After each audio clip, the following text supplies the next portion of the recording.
Well, good morning. I really appreciate this conference. It's a little unique, and as a buyer, I have to say it really works. So, as I'm sitting there with some of you who I've gotten to know, and I was sitting there going through presentations yesterday, there were 2 or 3 solutions that hit me. I was like, oh, we need that. I never read the emails, I never respond to my phone, and this was the chance to get there. So, GDS, you got it right, and there's a couple where I think the solution provider was saying, oh gosh, Ryan, I'm really glad we did this.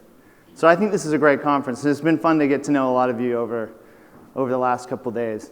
This is an important topic. It applies to all of us, whether we're a solution provider, a vendor, whether we're a delegate. So let's start with the fun game. I want you to pick a number 1 through 10. All right? Got that number in your head? I want you to multiply that number by 9. Take the number, multiply it by 9. Pretty easy. Should be at this point.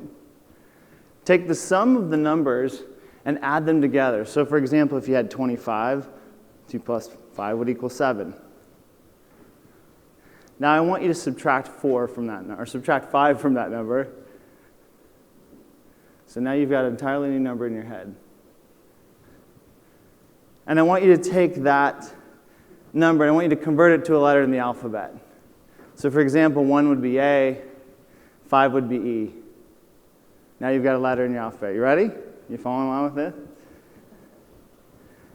I want you to choose a country that starts with that letter. I'm going to guess the country you're thinking of. How many people are thinking of Denmark? Unbelievable, right? They put this chip in my brain and I can read the electromagnetic waves from you. It's amazing. How many people are thinking of Dominican Republic? How many people are thinking of the Democratic Republic of North Korea or Congo? How many are thinking of a country that didn't start with D? Okay, you got it wrong. It's actually pretty easy. The reveal is this. It turns out that 9 is a really interesting number. And anytime you multiply 9 by something, the digits in that result actually add up to 9. You can carry this on up through the hundreds, and it will always break down to 9. So it's actually really easy. And once I get you to 9, all I got to do is subtract 5. If you can do 9 minus 5, you got to 4. And if you got to 4, you got to the letter D. You got to the letter D. Okay, there's some seats open up here in the front, so we're going to go through. This is going to start to pick up pace. We're going to go a little faster. If anyone wants to come sit up front, please feel free. All right. You just demonstrated 2 fundamental things about being human. We are predictable, and we play it safe. Think back to your college days for a minute. You sat in a chair on day 1. Where did you sit on day 5? Where did you sit on day 15? Where did you sit on day 30? The seats were unassigned. You play it safe. We play it safe. These seats are open. I gave you an opportunity. It was kind of, for fun, but you could have moved. But the fact is, our prefrontal medial cortex is actually lighting up because we love safety. And we know that when we sat in that chair, it was safe. We know what it felt like. We know what happened when we sat down. In 2009, a famous study came out from Harvard Medical University and said that in safety moments, we actually are feeling something. We're receiving endorphins into our brain that says, oh, you're good. You're good. So a couple months ago, I was struck by this press conference that I heard from Muffet McGraw. Did anyone catch this? So she's the women's basketball coach at Notre Dame. And I'm sitting there listening, and she's got this amazing winning record, and she's at a press conference. You'd think she'd talk about her team, and this is what she said. 50% of women in power. We have right now, less than 5% of women are CEOs of Fortune 500 companies. So yes, when you look at men's basketball, and 99% of the jobs go to men, why shouldn't 100 or 99% of the jobs in women's basketball go to women?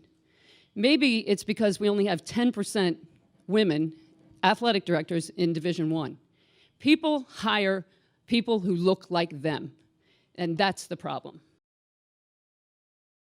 People hire people who look like them. Is that the problem? Is she right? So when I first heard this, I rethought everything I've done about my hiring practices. I stopped for a minute and I said, oh my goodness, what is my brain doing? And I started to go to research, and that's where I started to try and understand what happens when I'm with somebody. Am I playing it safe? And a famous study came out.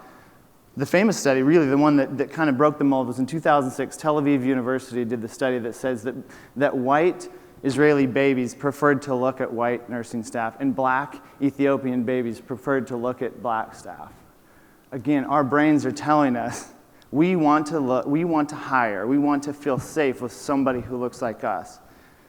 But the problem is so when you're in that interview setting, you could be looking at anything. It could be age, it could be color, it could be gender, it could be, hair length, it could be all of a sudden I'm starting to relate with you. Next thing I know, we're best friends because, you have an American Express credit card. We like to play it safe.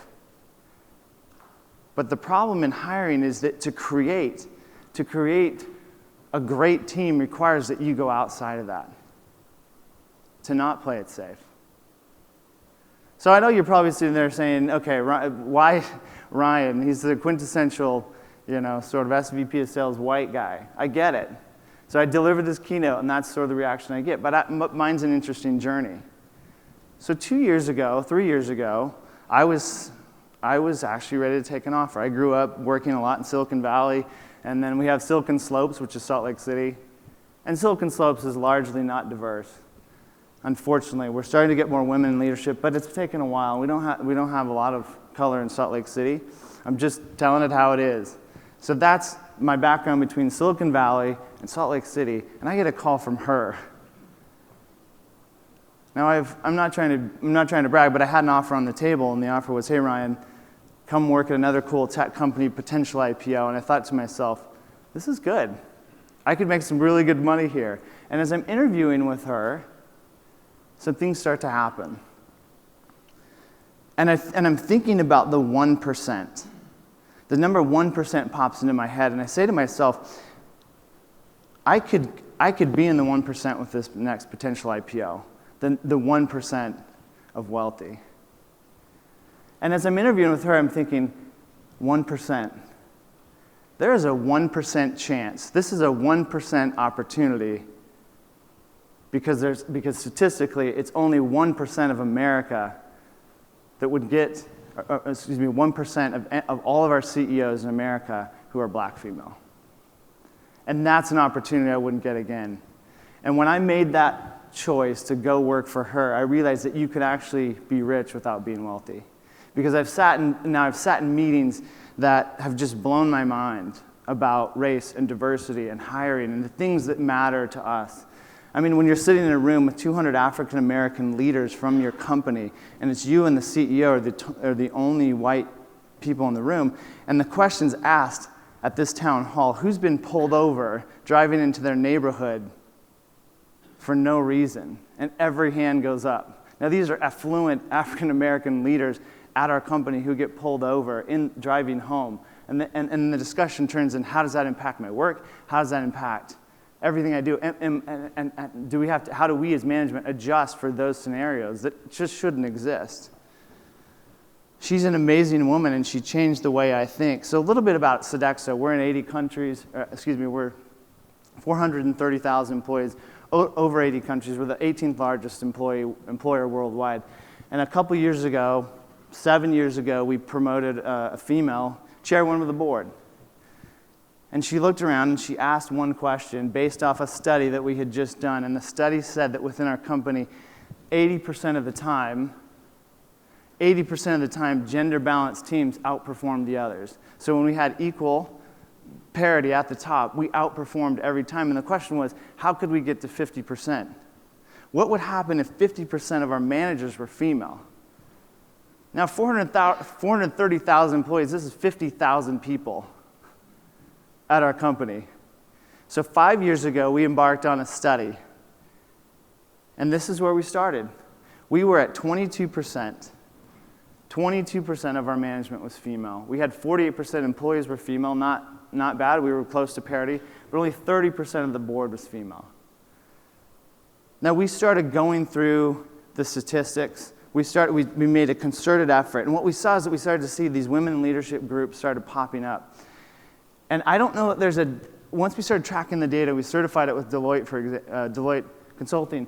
I don't know if there's a study on the planet that covers this breadth, that goes this wide.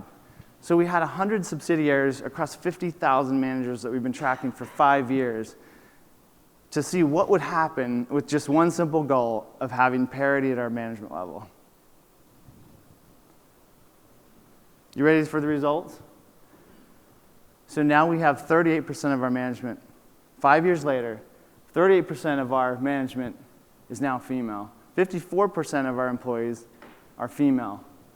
And 50% of the board of directors are female. In just 5 years, we were able to make up that difference from 22 to 38.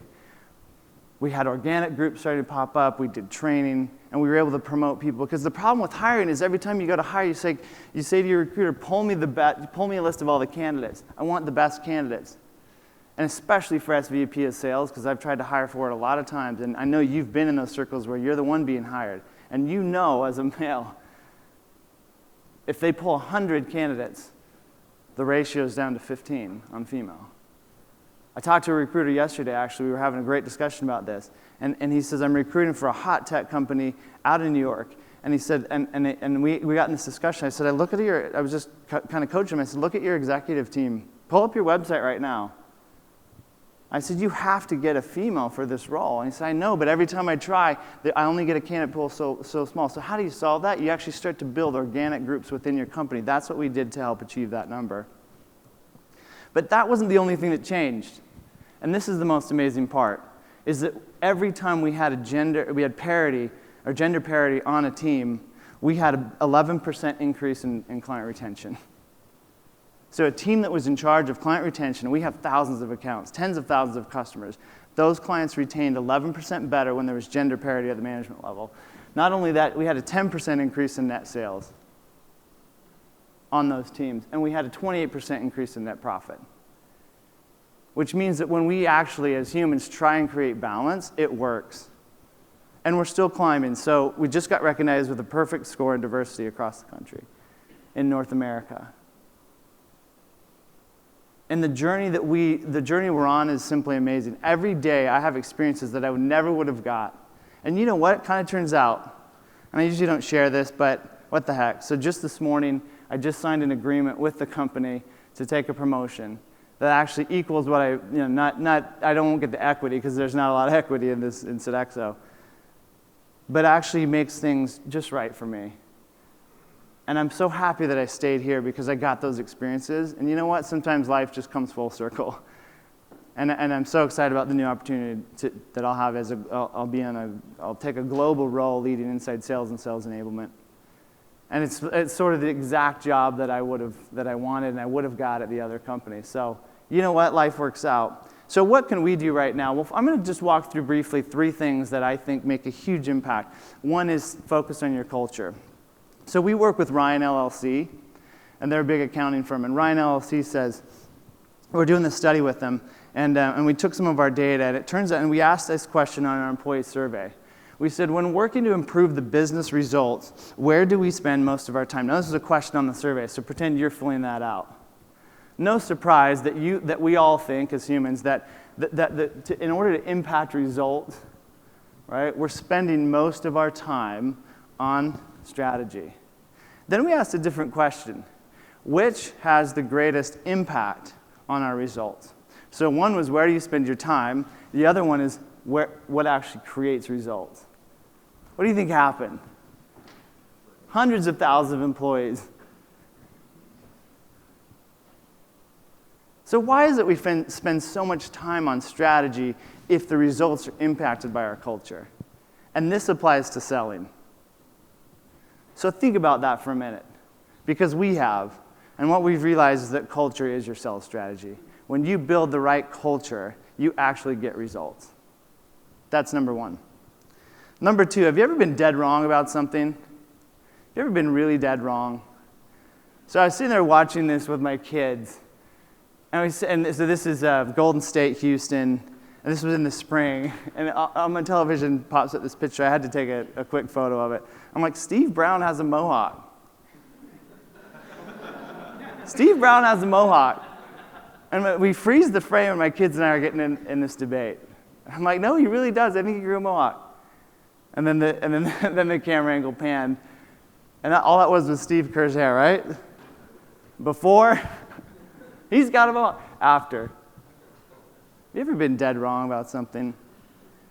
We were dead wrong about our hiring strategy, I'll be honest. And one of the things that blew us away, for example, was our team in Colombia.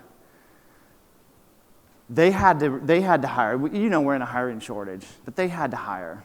And so they went out and created one of the most amazing programs. I'm just going to show you this clip because I want you to think about talent for a minute and where you might be missing talent. Yo soy de Alejandría, Antioquia. Vivíamos en el campo, en una finca. La vida no era muy buena, era más bien violenta. Ojalá aunque Dios los perdone y nada. Por eso hago parte del programa de víctimas, porque aún Dios me tiene acá. Espérese. Es que es muy duro.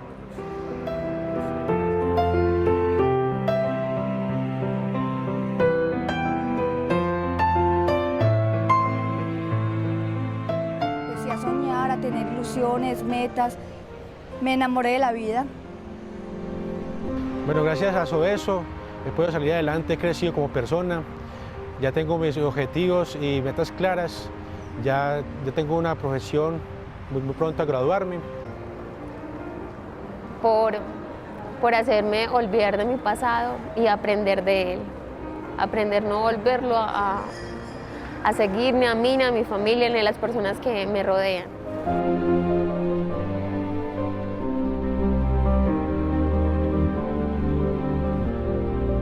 It turns out that there are 8 million victims registered in Colombia. And the problem with when you register as a victim, you get benefits from the country, but it labels you. You can't really get a job. And that's a tough thing. And we said at Sodexo, what if we could change that? And so we went out and started hiring refugees and victims from the civil war that occurred in Colombia in the 80s. And we have a 98% retention rate on those employees. These are people we've given hope to. These are people that we've been overlooking. And the question that I have is who are you overlooking? Because 100% of the time, what you perceive in someone is not what really exists. That is a true fact. What you perceive about someone, not them, you're not them. You're missing. And it's up to us to see potential. Now, there's a whole track we could go down of our stats on who we've hired and the results, the people that we've been overlooking. The last thing is the company's in your hands. What we realize is that it started with you. And honestly, that's all I wanted to share today, is it starts with you. Start with you. You have to make the decision. I made a decision years ago, and it's changed my career and changed my life, and it's been amazing. But every day we have to make a decision. So I push really hard to my recruiters to get the right candidate pool. We as leaders at our company push really hard to make sure that we have diverse teams, and it's a really rich experience. And it's one that will actually change you, but it will change your results. So with that, I hope you learned a few things today. I'm passionate about sharing it. And if you have any questions, I'll be here, but thank you. Ryan Bott, everyone, from Sodexo.